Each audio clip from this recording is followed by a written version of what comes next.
Today we are talking the do's and don'ts of social media management. Now, I have been a social media manager for 5 years now, and I have trained hundreds of social media managers through my program, the Dishing Up Digital School. And I have had to learn a lot of my lessons the hard way. And by the hard way, I mean lots of tears, losing clients, really bad, tricky situations where I haven't been paid. And the reason I make these videos is because despite all of those bad things, I do love my job and I love what I do, but I love teaching other people how to avoid my mistakes and how to build an even better business in mine. So we're here to spill a little bit of the wisdom, the tea, the goss, and share some stories and insights with you. I've put together 4 do's and 4 don'ts, and we're gonna kind of alternate between the two. So I'm excited for this one. We'll kick it off on a more positive note and begin with the do. And my first do is around pricing. And I think it's really important when you are a new social media manager in 2024, it gets a bit noisy on social media. And there's always this conversation of charge your worth, don't undercharge. If you undercharge, you're ruining it for everyone else. And I just don't believe in this narrative, because when you're a new social media manager getting started, it is so nerve-wracking to try and pick a price and put that on your services. You have your whole identity and worth wrapped up in your pricing as a newbie as well. And you'll go on a journey unraveling that as your business progresses and grows. But my big do here is to start with what feels comfortable for you. And I see this a lot with my students in the Dishing Up Digital School because I do pricing audits for them. And most of the time I don't end up changing people's prices, but I do make suggestions. I'll say, hey, this is a really great package and I can see that you've priced it at $500. I would say an industry standard could be up around more $800 to $1,000. And this is not to tell them you need to start charging $1,000 now for your services. It's to give them a bit of a gauge of where they're working. And if they are an absolute newbie with no experience, they haven't worked with a client before, then charging $1,000 is absolutely terrifying. And it also creates a whole bunch of pressure and expectations with clients. So I just want to get this off my chest and tell you all today that it's actually okay if you only want to start by charging $500. Ignore the messages of people saying charge your worth and do this and do that. If you are brand new to this, you have no clients, you have no experience, I give you permission to start where pricing feels comfortable. Pricing is a huge topic. I've done a whole series called the Money Series. I did it a year ago, but it's still super relevant, still some great lessons there. And the reason I did a whole series on this on the podcast was because it's such a big topic and I could make, hundreds and hundreds of podcast episodes and YouTube videos just about pricing. But if I was to give you one piece of advice right now in 2024 as a new social media manager, it would be to look at what is comfortable for you. Again, everybody lives in different countries. We have different prices that are normal to us. We have, a different cost of living. I'll talk to social media managers who live in California or Los Angeles. And of course they charge more because it's expensive to live there. So there's so many contributing factors. Find what feels comfortable for you, get started, and then the more that you work with clients, the more you can increase your prices, the more you will find a new level of comfort. And if you don't just get started, you're forever going to be stuck in this beginning phase. And if pricing is what's stopping you, we need to let that go. Now, when I started brainstorming this video and I started thinking about the don'ts of social media management in 2024, there was one that immediately came to mind for me and it had to go first. And that is never start working as a social media manager without a contract that has been signed and completed by both parties and without payment. And this is a bit of an interesting one for newbies because you're like, how am I getting paid when I haven't done any of the work yet? But I have unfortunately heard so many horror stories of social media managers who end up doing a month's worth of work and then don't get paid. And that is a horrible place to be. We want to avoid that at all costs. Number one, having a contract in place can help with those kind of things. Having a refund policy, having a cancellation policy, things like privacy terms and conditions, all of that is really good to have written out on paper.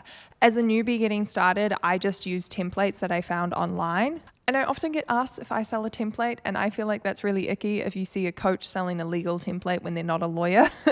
So I just found some legal templates and kind of compiled them all together. I'm not a lawyer or legal professional, but in my experience getting started, when you're bootstrapping your business, just having something written down on paper and signed like this really is enough. I always knew that if I ran into trouble, it was just, $500, $1,000, and I would just refund the client if it was escalating, any further where we needed legal action, which thankfully has never happened to me. I think it's when you start working on those 10K, 20K contracts, that's when you want a little bit more professional legal help. I've gotten so many messages from new social media managers who are panicking, like, my client's not paying me, or they've canceled this, or they want me to reshoot all this content.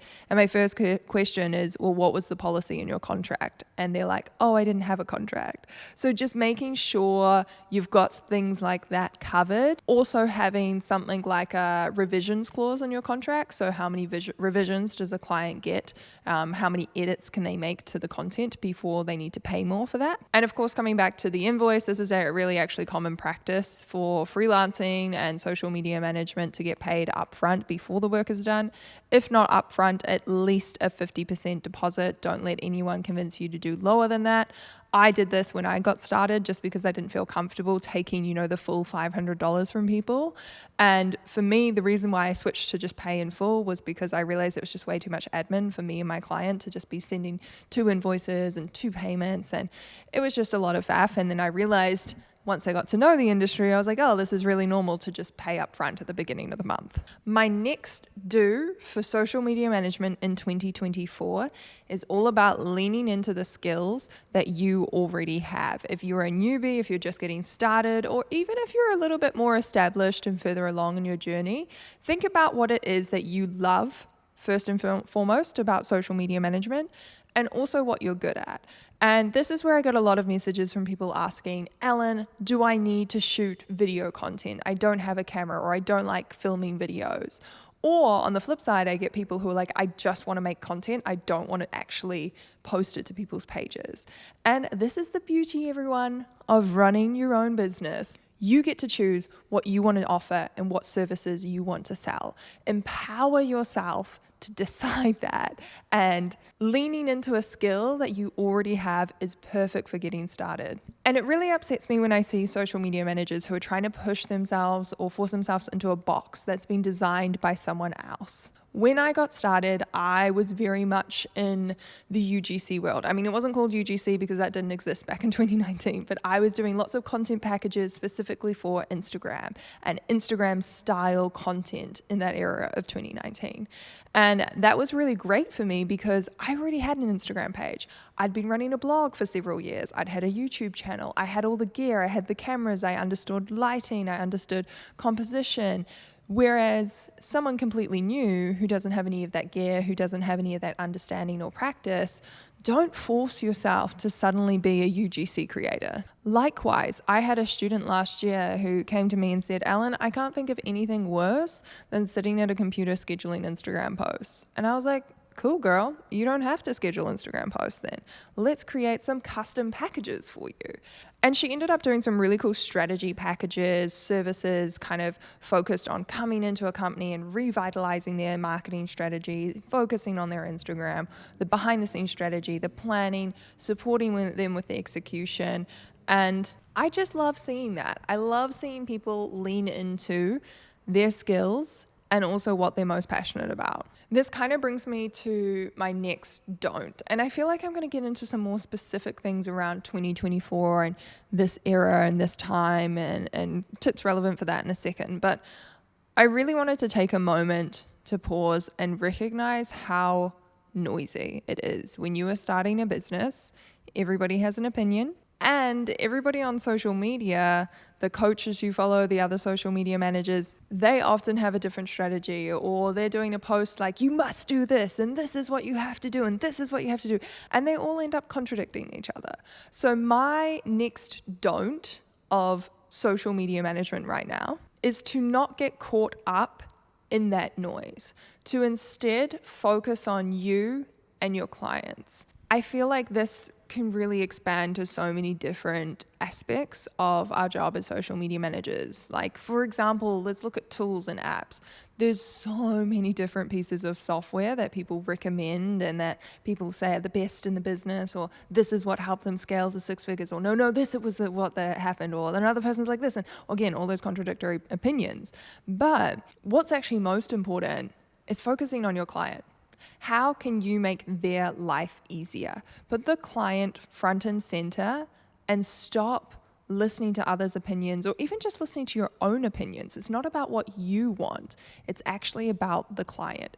And this is how I believe I scaled my agency really fast and was able to leave my 9-to-5 job, because I very clearly focused on my clients. It was all about making their life easier, growing a relationship, a connection with them. Prime example, I didn't have an Instagram page for my business for quite a while. I was just focused on the client experience and learning. And again, I think it was really beneficial for me to cut out that noise, all of these exterior conversations that were quite overwhelming, and instead just like let myself focus on what I'm doing. Because I think when you do that, when you just take away that noise and you listen to your client, you learn so much, and you'll be able to make an informed right decision for you and your business and your clients. One thing I will say is that the reason why I started the Dishing Up Digital School, why I started coaching social media managers, is because when I started, there was nothing like this. I had a side hustle coach that I had. That was the first coach I ever hired, and that was amazing. It was a huge benefit to me. I always talk about hiring my first coach was such good accountability and increasing my skills and everything like that.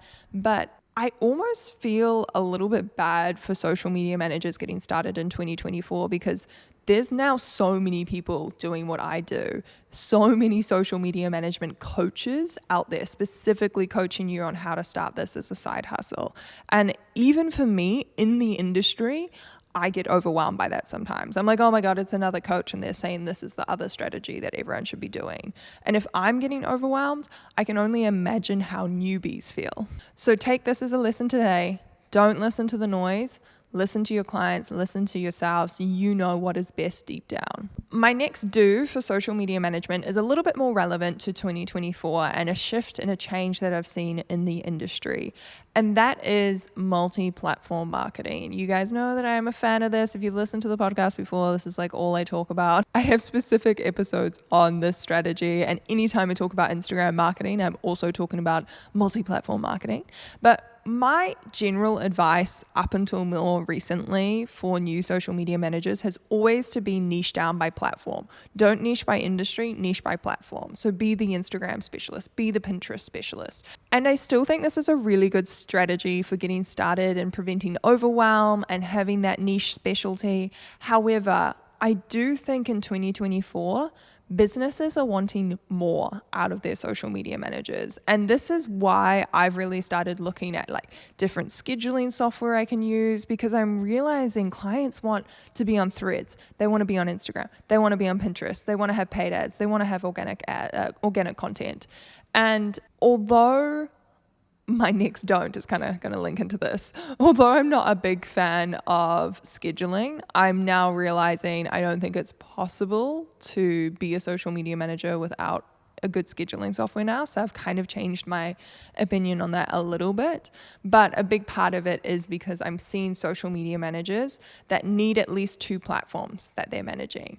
And again, I actually did this from early days just using Instagram and Facebook. So I think you can choose 2 platforms that cross over where you can repurpose content, or you can just auto share the same pieces of content. Even something like Instagram and LinkedIn is a nice pair. Instagram and TikTok, you're probably going to see a trend here. I still think Instagram should be a platform you should be focusing on, but you catch my drift. Social media managers in 2024, I really think are having to have multiple platforms that they're managing and not just specializing on one thing. My next don't is all about posting and ghosting. So this is kind of a little bit of an asterisk, a note around scheduling.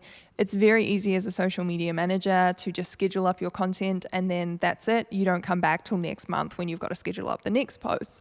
And this is really bad for engagement. It's not about the scheduling software you're using. That's not what's hurting your engagement. It's the lack of just like live involvement and account management. There's no replying to comments or DMs. Those get forgotten. When you schedule posts, it's so easy, especially when you're working across multiple accounts as a social media manager. It's so easy to just simply forget to go check that client account and make sure they don't have any new comments or DMs. I've definitely been guilty of this when I've relied too much on scheduling, which was why I kind of leaned into more manually posting. But I think there's a lot of scheduling software now that's a little bit more advanced and shows you the inbox and the comments and sends you notifications and updates on that. So I think it is becoming easier for social media managers now with the advanced software that's available. But it is a big don't to look out for. Don't post and ghost. Make sure you're engaging with other accounts, with the community, replying to comments, all that good stuff. So my last do for social media management comes back to content creation. If you want to be a successful social media manager in 2024, unless you're just doing strategy and coaching, I don't know, it's hard to tell. Like I just think you have to upskill when it comes to your content creation. You can't get away as a social media manager without having good Canva skills, without having good video editing skills. Underline the word skill here. It's a skill. You can learn it. Don't stress out about it. If you're not good at using or editing videos, you can learn to do that. You can practice. Start making videos just for fun, just for the practice and the habit of it. And I do 100% believe it's a skill. I always make the analogy of learning to make content is just like learning to play the piano or play the guitar. You're not going to be great on your first day. It takes time, dedication, practice. And I think that's a really big thing as the industry has gotten more competitive. There's more social media managers. It's the ones who focus on their content creation, leveling up their skills that are successful. And finally, my last don't is also around content because you can see that's really an important part of being a social media manager in 2024. But my final don't is don't just stick to one piece of content style. Make sure when you're looking at a platform, let's use Instagram because it's my fave as an example, don't just post memes and short captions. Like that is so 2018, 2017. Instagram has evolved so much. You need to be posting reels. You need to be doing carousels. You still want to do fun memes and pieces of content like that, but you also want to do inspirational, chatty videos. You want to do long reels, short reels. You want to do carousels. You want to be on Instagram stories. And yes, it is a lot of work, but your account or your client's account is not going to grow in 2024 if you're not dedicating yourself to this. If you're being too, I hate to say it, but if you're being too lazy with your content creation, that's not going to help you get results. And it's also not going to help you stand out from the crowd of social media managers and continue to grow and be successful and get referrals and all that stuff. My camera just died before I could record an outro for this video, but I wanted to hop in and say thank you for watching. If you guys enjoyed this video, definitely come along to my free live upcoming webinar all about finding clients as a social media manager. We can dive way deeper into this topic, get really practical, and we'll also have time for Q&A at the end. So this is the sign up page that I'll link below. If you don't live in New Zealand like me, you can click on this little button here and find what time and date it will be in your part of the world, but it will be around the 21st of August if you are in the Northern Hemisphere, or the 22nd if you were in New Zealand and Australia like me, and just pop in your details and I'll see you at the webinar.